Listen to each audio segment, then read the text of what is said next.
జరగాల్సినటువంటి అవసరం ఉంది. బట్ దానికి ఫౌండేషన్ మాత్రం ఈరోజు పడుతుంది. దాని విజన్ ఎట్లా ఉండబోతోంది, ఈరోజు 2024లో కూర్చుంటే 2040కి ఎట్లా ఉండబోతుంది రాజధాని, భవిష్యత్ తరాలకు ఎట్లా అందించాలి అన్నటువంటి విజన్ తోటి చేయాల్సినటువంటి పని ఇది.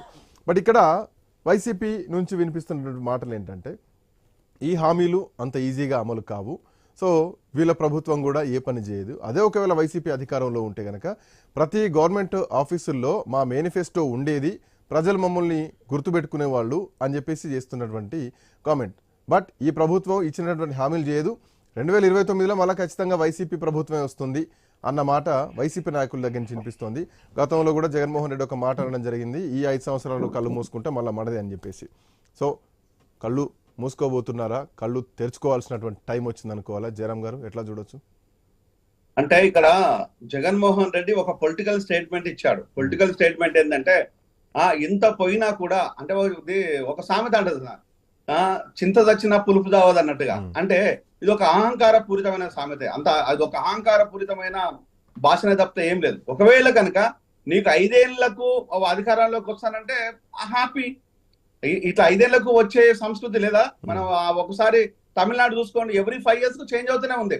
కానీ వాళ్ళు ప్రజల కోసం పనిచేస్తున్నారు. ఆ విషయాన్ని ఇక్కడ ఆల్కహాల్ ను తీసుకొచ్చేసి, నీళ్ళని తీసుకొచ్చి, స్పిరిట్ ని తీసుకొచ్చి ఆల్కహాల్ గా తయారు చేసేసి, బ్రాండ్లను తీసుకొచ్చి పక్కన పెట్టి మన కొత్త బ్రాండ్లను తయారు చేయడం లేదు.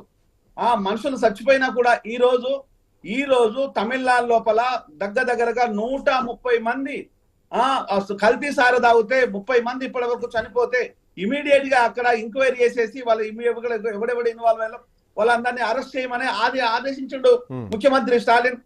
అంటే ఒక మనిషి చచ్చిపోతే ఆ చచ్చిపోయిన ప్రకంపనలు ఏ విధంగా మన కుటుంబంలో జరిగితే ఎలా ఉంటుంది అన్న విషయాన్ని, ఇదే జంగారెడ్డి గూడెం లోపల కల్తీ సార తాగితే చేసింది ఏం చేశాడు జగన్మోహన్ రెడ్డి? ఏం చేశాడు అంటే ఎప్పుడు కూడా, అంటే ఈ రోజు నువ్వు మాట్లాడుతున్న ప్రతి మాట నిన్ను ఇంట్లో కూర్చోబెట్టడానికి ఉపయోగపడింది తప్పితే ప్రజల్లో తిరగడానికి ఉపయోగపడలేదు.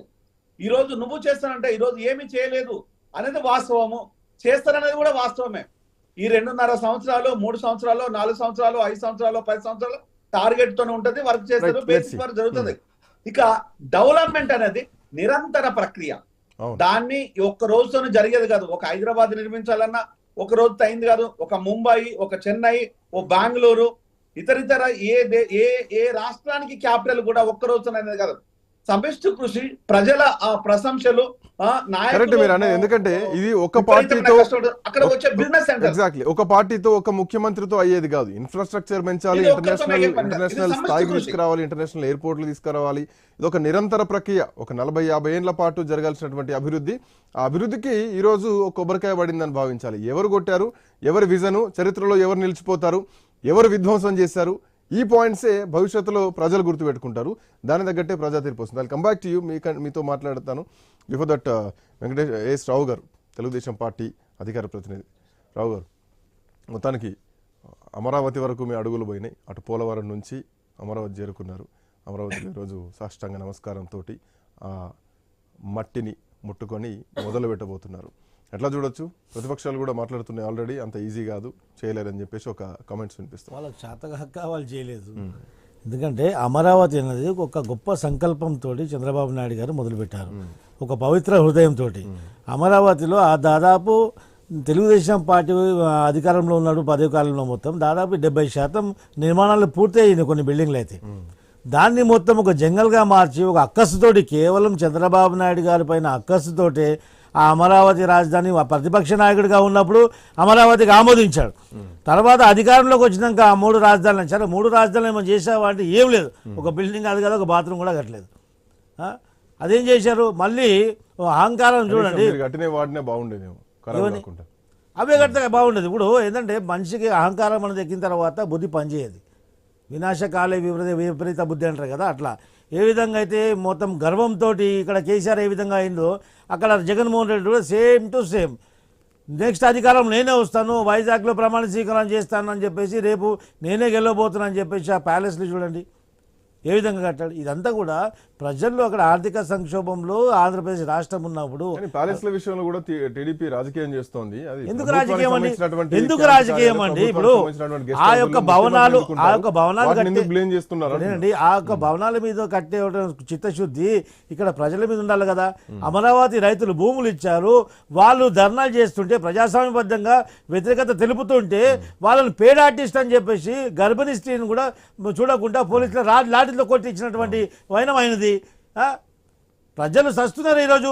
నీ నాసిరక మద్యం తాగేసి నాణ్యత ప్రమాణం లేని మద్యం తాగి ప్రజలు చచ్చిపోతున్నారు. ఇక్కడ దేశంలో ప్రపంచంలో లేనటువంటి బ్రాండ్లు తీసుకొచ్చి ఇలా తాగిచ్చును. నువ్వు నీ మందు వల్లనే కదా. సరే, నీ మందు అమ్ముతుంటే కూడా అమ్మిన దాంట్లో కూడా అకౌంటబిలిటీ లేదు, ఆన్లైన్ ట్రాన్సాక్షన్ అక్సెప్ట్ చేయకుండా ఇది అన్ని అరాచకాలు చూస్తలేరా ప్రజలు? కేవలం నువ్వు సంక్షేమ పథకాలు కొంతమందికి ఇచ్చినంత మాత్రాన ప్రజల్లో కూడా ఈరోజు చైతన్యం వచ్చింది. ఏమంటే అవ్వాతాతలకు అక్కచెల్లెలకు కానీ అవ్వాతాతలకు తెలియదా? అవ్వాతాతలకు నీ మీద పెన్షన్ తీసుకుంటే నువ్వు ఏం చేసినా కానీ గమ్మునుకుంటారు. అవ్వాతాతలకు తెలుసు, అవ్వాతాతలు గమనించారు. అదే అవ్వాతాతలు తన మనమని చదువుకొని విద్యావంతుడై ఉపాధి లేక ఉపాధి కొరకు పొరుగు రాష్ట్రాలకు పోతుంటే అవ్వాతాతలు నీ పెన్షన్ తీసుకొని నువ్వు ఏం చేసినా ఏ అరాచకం చేసి నీకు ఓట్లు వేస్తారా?